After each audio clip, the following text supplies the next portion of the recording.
Institut Pengajian Tinggi tidak dibenar naikkan yuran pengajar.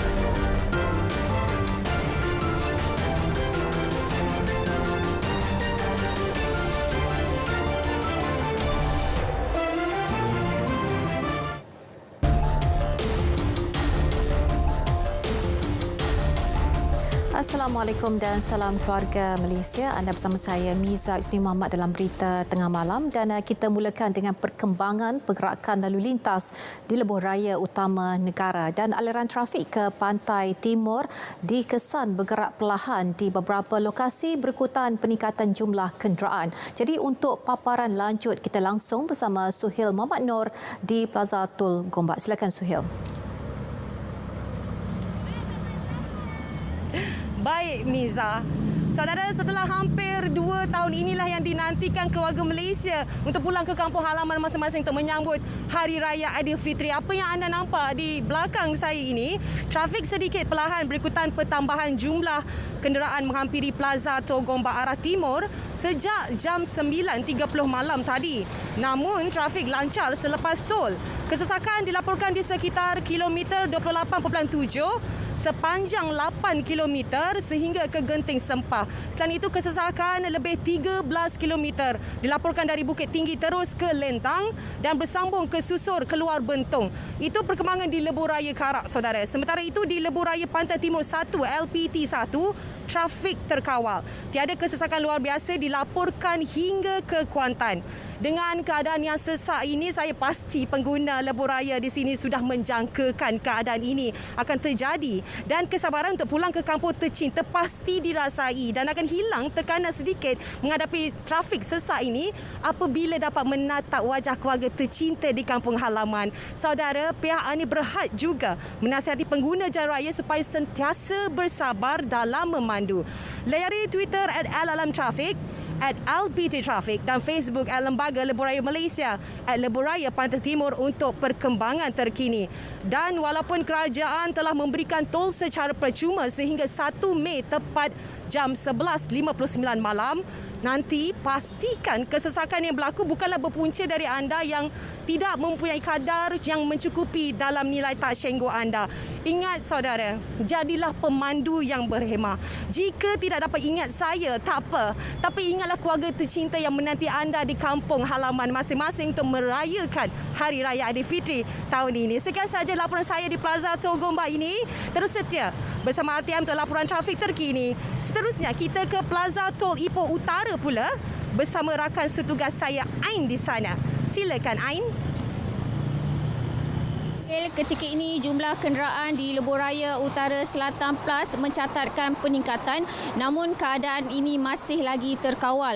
Keadaan ini bagaimanapun hanya melibatkan laluan menuju ke utara, manakala aliran trafik ke selatan masih lagi lancar. Berdasarkan maklumat yang saya peroleh dari laman web Lembaga Lebuh Raya Malaysia LLM mendapati trafik perlahan di beberapa kawasan, antaranya di Slim River ke Bidur, Tapah ke Gopeng dan Terowong Menora ke RNR Sungai Perak. Menurut pihak PLAS, jumlah kenderaan ini dijangka terus meningkat dari semasa ke semasa memandangkan orang ramai sudah mula pulang berhari raya. Kira-kira pukul 7 malam tadi terdapat kenderaan rosak di kilometer 352.2 arah utara Sungai ke Bidur menyebabkan lorong kanan terhalang dan trafik sesak sepanjang 14 km. Jadi kepada anda yang akan memulakan perjalanan, dinasihatkan agar memeriksa kenderaan terlebih dahulu sebelum bertolak ke mana-mana destinasi.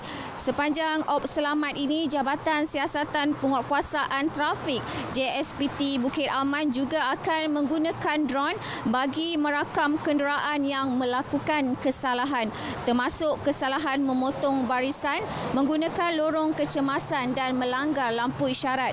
Jadi kepada anda sekali lagi diingatkan agar sentiasa patuh kepada peraturan yang telah ditetapkan bagi memastikan kelancaran perjalanan ke kampung masing-masing. Jadi saya kira setakat itu dulu, kembali semula kepada Miza di Angkasa Puri. Silakan. Baik, terima kasih Suhil dan juga Ain dengan laporan itu tadi. Dan ini pula saranan kepada perantau Kelantan. Ketua Polis Daerah Gua Musang, Superintendent Sik Chun Fu menyarankan agar mereka menggunakan laluan alternatif Gua Musang Jeli bagi mengelak kesesakan lalu lintas yang teruk di Jalan Gua Musang, Kuala Krai. Katanya jalan alternatif Gua Musang Jeli boleh dilalui dari Simpang Pulai, Cameron Highlands, Jelawang. Kalau hari ini kita terdapat 9 kes kemalangan. Ringanlah, tak melibatkan kecederaan, parahlah. Iaitu lebih kepada kemalangan langgar belakang. Iaitu tak dapat kita nafikan apabila banyak kenderaan akan menyebabkan kita kurang berhati-hati disebabkan mungkin kita penat dan kita terlampau lama memandu di atas jalan. Jadi nasihat pihak polis supaya pemandu ni sekiranya penat agar berhenti dulu, dihenti rehat dan rawat supaya kita dapat tenaga semula lah.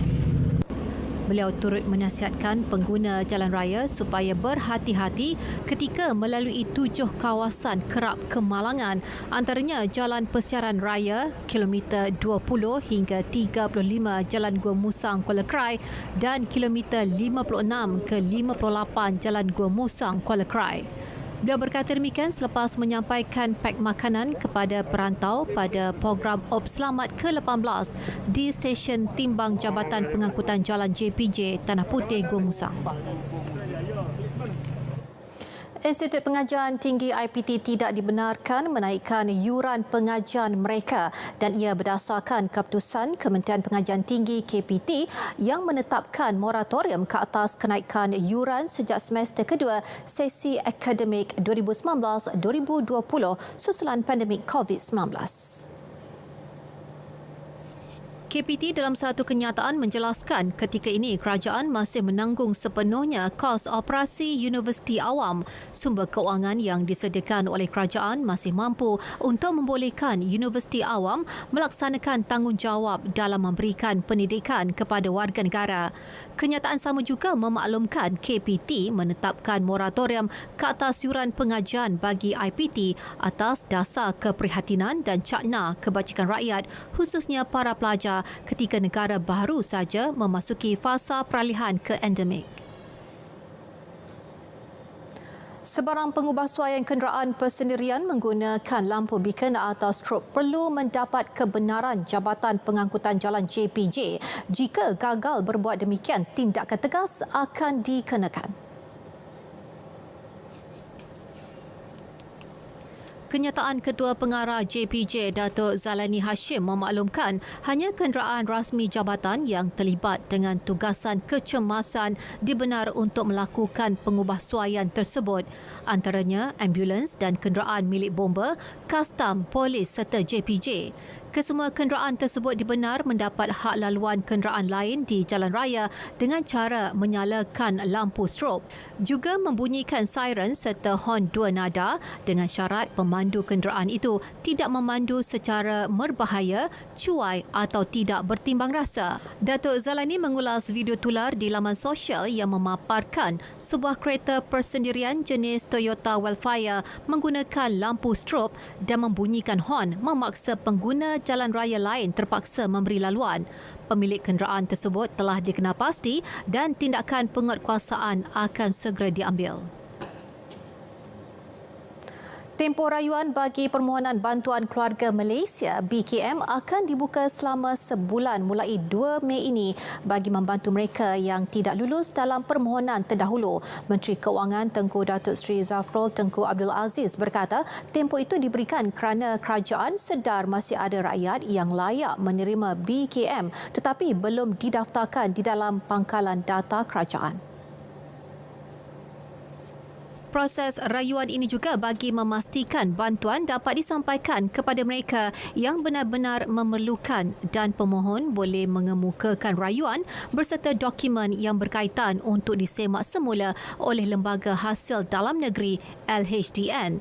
Penghantaran borang rayuan BKM 2022 secara manual boleh dibuat melalui cawangan pejabat satelit, Pusat Khidmat Hasil PKH atau Pusat Transformasi Bandar UTC LHDN yang berhampiran. Setakat ini, hampir 2.0 bilion ringgit bantuan fasa 1 BKM telah disalurkan kepada hampir 9.0 juta penerima B40 seluruh negara pada Mac lalu dan bayaran fasa 2 sebanyak 1.1 bilion ringgit pula akan dibuat pada Jun depan. Kerajaan kekal komited untuk memastikan bantuan yang diperuntukkan sampai kepada golongan sasaran bagi menjamin kesejahteraan keluarga Malaysia. Tiada penundaan akan diberikan terhadap mana-mana sektor ekonomi atau jenis pekerjaan dalam pelaksanaan gaji minimum RM1,500. Kadar gaji minimum baharu itu telah diwartakan secara rasmi dan akan berkuat kuasa di seluruh negara. Perintah Gaji Minimum 2022 dibuat oleh Menteri Sumber Manusia Datuk Seri M. Saravanan disiarkan dalam pewartaan Perintah Gaji Minimum PGM 2022 yang dibuat pada 27 April lalu. Menteri Sumber Manusia Datuk Seri M. Saravanan berkata keputusan itu diambil kerana kerajaan sebelum ini telah memberikan bantuan kepada majikan melalui pakej bantuan COVID-19 seperti program subsidi upah yang berupaya mengekalkan perniagaan dan pekerjaan. Penguatkuasaan gaji minimum akan dilaksanakan oleh Jabatan Tenaga Kerja JTK Semenanjung Malaysia, Sabah dan Sarawak. Sehubungan itu, semua majikan diminta mematuhi pelaksanaan gaji minimum baharu ini. Kadar gaji minimum yang diputuskan ini adalah wajar bagi memastikan kebajikan pekerja, terutama yang berpendapatan rendah terpelihara. Tan Sri Makno Yusof dilantik sebagai pengerusi baharu M-Bank Group dan beliau menggantikan Tan Sri Azman Hashim yang bersara semalam. Tan Sri Makno Yusof memiliki pengalaman lebih 40 tahun dalam pengurusan kanan dan peringkat lembaga. Beliau juga pakar dalam bidang perkhidmatan keuangan.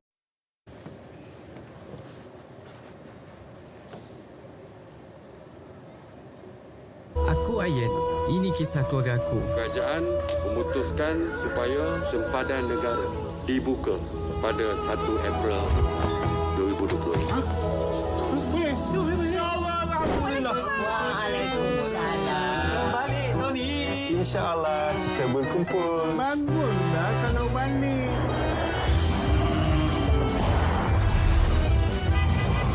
Syukur, biduk lalu keluarga bertahun. Keluarga Malaysia yang dikasihi. Dah 2 tahun kita tak jumpa. Jadi ada tugasan khas untuk kau. Kalau tugasan khas tak selesai, tak ada gaya. Keluarga Alung siapkan lodeh, keluarga Angah rendang, keluarga Uda ketupat dan keluarga Uteh siapkan serunding kelapa. Syaratnya kena buat cara tradisional. Gunakan pokok kelapa dan sebatang. Kalau bukan keluarga penyambung warisan, siapa lagi? Jangan ngelat. Selamat berjuang, keluargaku. Okey, santan ada. You nak cek sama ke? Tak jauh Awak dah nak bahasan kan? Kena ikut resipi mak. Betul lah tu. Yang ni bang. Harga keluarga Malaysia. Tapi ini tak jual. Tak semua benda kita boleh beli.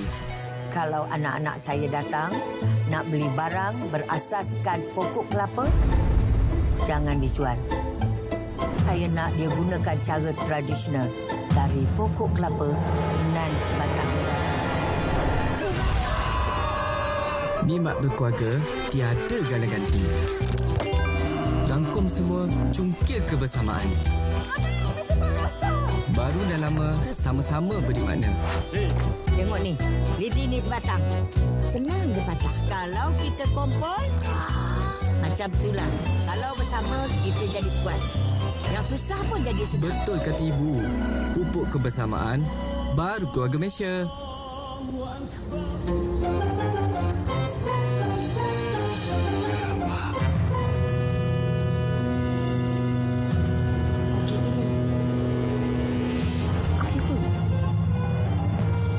macam ni?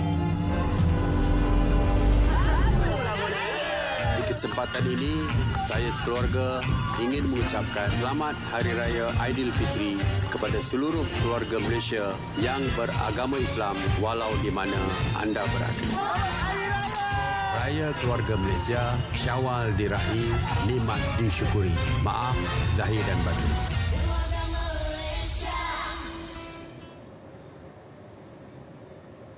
Bertemu kembali. Harga ayam serendah RM5 melibatkan 20,000 ekor ayam bagi persiapan Aidilfitri, dan tawaran menarik itu disediakan sempena jualan harga patut Syawal di Padang Astaka, Sungai Besar, Selangor sehingga esok. Menteri Pembangunan Usahawan dan Koperasi Tan Sri Noh Omar berkata turut ditawarkan 10,000 kilogram daging lembu dengan harga istimewa RM30 sekilogram. Turut ditawarkan harga barangan keperluan asas lain dengan harga serendah RM2 oleh Angkatan Koperasi Kebangsaan Malaysia Berhad Angkasa.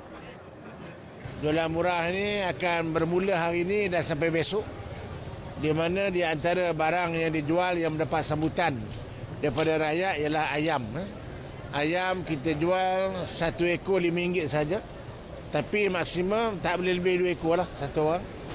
Ini hari ini kita jual 10,000 ekor. Besok kita akan jual 10,000 ekor lagi. Jadi semua 20,000 ekor. Beliau berkata demikian pada program bersama 3,000 golongan asnaf Parlimen Tanjung Karang. Turut hadir Presiden Angkasa, Datuk Seri Dr. Abdul Fattah Abdullah dan Pengarah Suruhanjaya Koperasi Malaysia SKM Selangor, Rusdin Muhammad Jaafar. Sasaran RM28 juta hasil jualan mampu dicapai sekaligus melebihi sasaran RM25 juta menerusi program Jualan Semarak Syawal 2022 yang berlangsung sejak 24 April. Timbalan Menteri Pertanian dan Industri Makanan 1, Datuk Ahmad Hamzah berkata ia hasil penyertaan 797 cawangan jualan merangkumi pasar tani kekal dan agro bazar rakyat. Setakat semalam, 390 cawangan pemasaran terlibat program itu berjaya menyumbangkan RM10 juta. Inisiatif program itu memastikan usahawan terlibat dapat menjual pelbagai barangan sebelum Aidilfitri. Negeri Johor sebenarnya satu daripada negeri yang kita kenal pasti telah banyak mengeluarkan produk-produk pertanian yang bukan saja dapat kita pasarkan untuk keperluan tempatan, bahkan ada produk-produk yang telah kita dapat menembusi pasaran antarabangsa. Beliau berkata demikian selepas menghadiri program Jualan Semarak Syawal peringkat Negeri Johor 2022 di Pasar Tani Datin Halimah, Johor Bahru.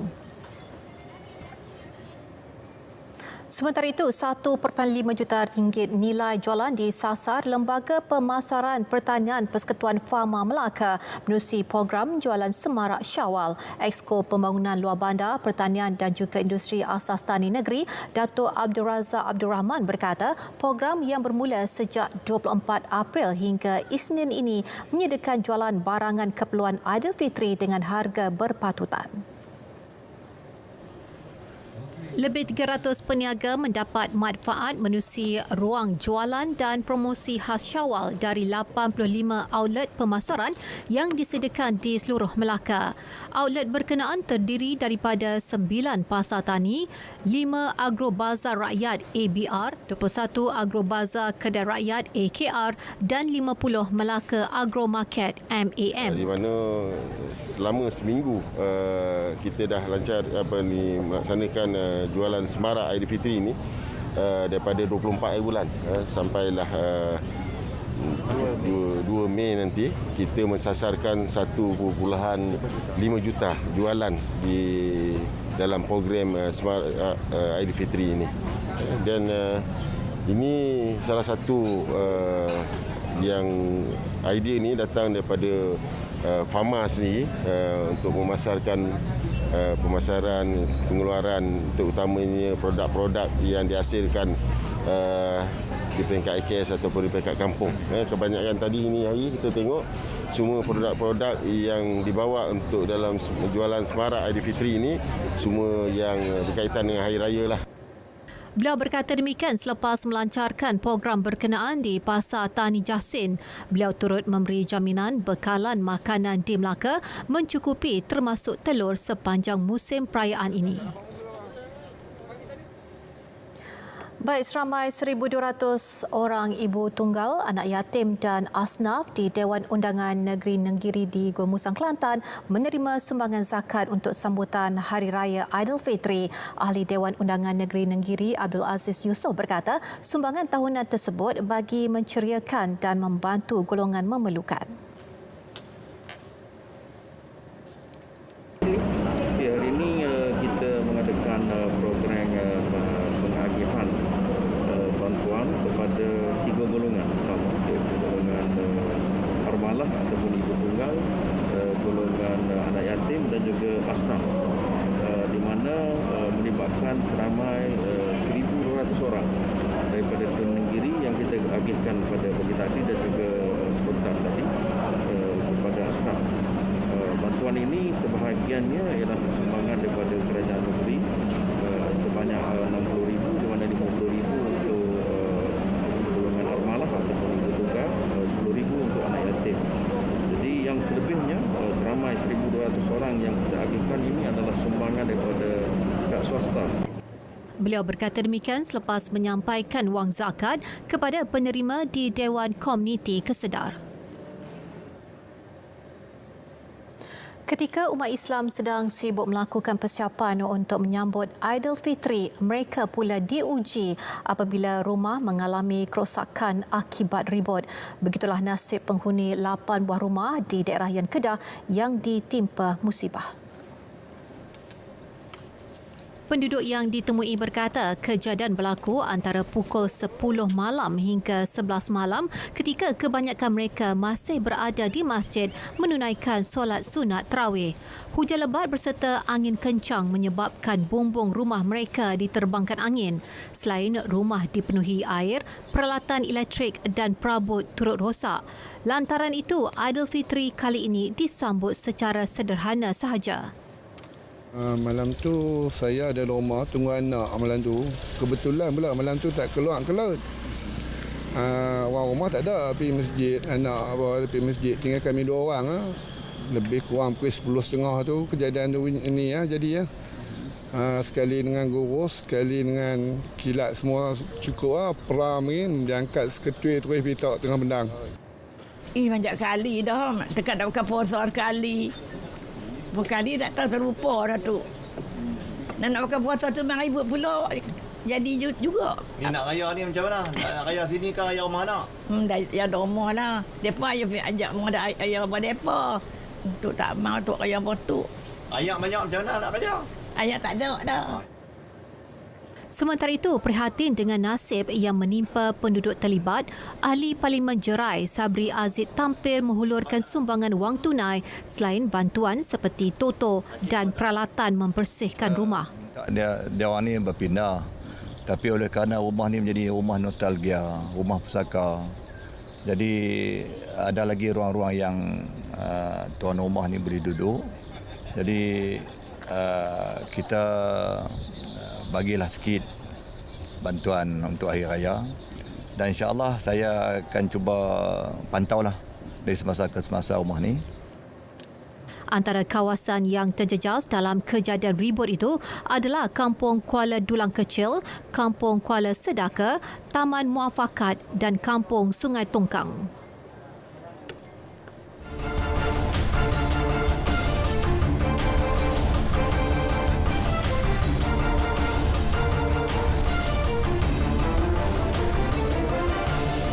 Darul Takzim JDT mencipta sejarah apabila berjaya melangkah penuh bergaya ke pusingan 16 terakhir Liga Juara-Juara Asia. Anak buah Benjamin Mora mencipta sensasi itu selepas menundukkan Ulsan Hyundai FC 2-1 di Stadium Sultan Ibrahim Iskandar Puteri petang tadi. Kejayaan itu menyaksikan JDT menjadi kelab pertama negara layak ke pusingan seterusnya di Liga Juara-Juara Asia. Gol pertama skuad Harimau Selatan hadir seawal minit ke-5 menerusi sepakan percuma Leandro Velázquez. Namun kelebihan itu hanya bertahan seminit apabila Ulsan Hyundai FC berjaya mengikat kedudukan 1-1 hasil jaringan John Almano. JDT kembali melalui permainan minit ke-25 namun jaringan Fernando Forestieri dibatalkan. Memasuki 45 minit akhir perlawanan, JDT meneruskan asakan dan percubaan berbahaya Velázquez sedikit tersasar. Matthew Davies juga hampir menambah jaringan kedua JDT minit ke-72 namun rembatannya tersasar. Akhirnya kesilapan pemain tengah pelawat Pak Yong Woo menghadiahkan kemenangan kepada JDT selepas tersepak bola ke gawang sendiri pada masa kecederaan. JDT mara selaku juara kumpulan I selepas mengutip 13 mata, diikuti Kawasaki Frontale dari Jepun dengan 11 mata, manakala Ulsan Hyundai di kedudukan ketiga selepas meraih 10 mata. Tiada rahsia besar, sebaliknya sentiasa mahu belajar dan konsistensi menjadi kunci utama kejayaan demi kejayaan diraih JDT. Menurut pengendalinya Benjamin Mora, JDT hanya sebuah kelab kecil tetapi dengan semangat dan sokongan pemain ke-12 mereka berjaya mengalahkan sebuah kelab gergasi di Asia. Never stop learning from others, being humble and knowing that we are actually nothing. We are just fighting like everyone else, but if we believe in our minds, if we believe in our hearts, we can create the situations. Mengulas mengenai aksi itu, beliau gembira kerana pemain-pemain JDT memiliki corak permainan baik, banyak peningkatan dan sentiasa mengekalkan disiplin sepanjang perlawanan. Leandro Velázquez yang menjadi pemain terbaik perlawanan juga gembira dengan kejayaan pasukannya melangkah ke pusingan 16 terakhir.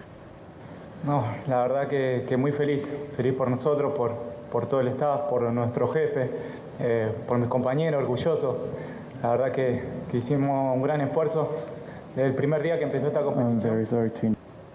Sementara itu, bagi jurulatih Ulsan Hyundai, Hong Yu-bo, kekecewaan itu amat dirasai seluruh pasukannya. Menurutnya, kegagalan menyempurnakan beberapa peluang untuk menjaringkan gol membawa padah buat mereka. Kejohanan badminton Asia di Filipina, dua wakil negara Lee Zijia dan gandingan Aaron Chia So Woo-yik menempah tepat ke pentas final selepas menewaskan lawan masing-masing di separuh akhir petang tadi. Zijia yang juga pemain persorangan lelaki di ranking ke-7 dunia tidak berdepan masalah menumbangkan Wang Hongyang dari China straight set 21-11, 21-19 dalam tempoh 39 minit. Selaku pilihan ketiga kejohanan, Zijia bermula garang mendalui 6-0 pada satu ketika sebelum memenangi set pertama 21-11. Meskipun diberi tentangan sengit oleh lawan bukan pilihan itu di set kedua, Zijia tenang menyerap segala tekanan untuk menang 21-19. Zijia bakal menentang pilihan keempat kejohanan dari Indonesia, Jonathan Christie, dalam pentas akhir esok. Dalam 5 pertemuan terakhir, kelebihan nyata memihak kepada Jonathan dengan 4 kemenangan, manakala kejayaan tunggal Zijia adalah semasa kejohanan All England pada 2020. Sementara itu, Malaysia juga memiliki wakil dalam kategori bergu lelaki menerusi gandingan Aaron Chia dan So Woo-yik. Mereka melangkah ke perlawanan akhir selepas menyingkirkan pasangan senegara Ghazi Fei Nur Izzuddin Rumsani straight set 21-13 dan 21-15. Baik, berita tengah malam berakhir di sini. Dapatkan perkembangan sahih sepanjang masa melalui portal berita RTM di berita.rtm.gov.my. Dengan itu, Assalamualaikum dan salam keluarga Malaysia.